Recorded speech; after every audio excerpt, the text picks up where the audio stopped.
2002 Duramax, oil spitting out all over the place. Turns out it's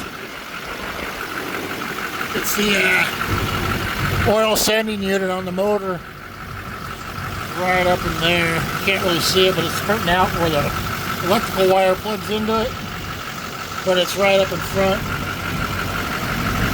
The transfer case and all that.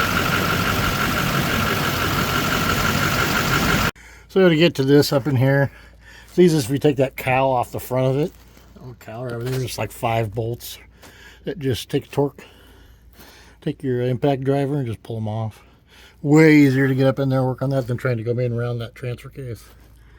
Right, so here's the bad boy. Got it out of there. It's easiest if you pull that, loosen that up and take the whole unit off the block. And put a screwdriver in that, or use the bolt and loosen that up, put the new one in. And we'll put it back in now. Oh, looks like we got it. No drips. Now just to pressure wash all that oil off the bottom of the plug and everything.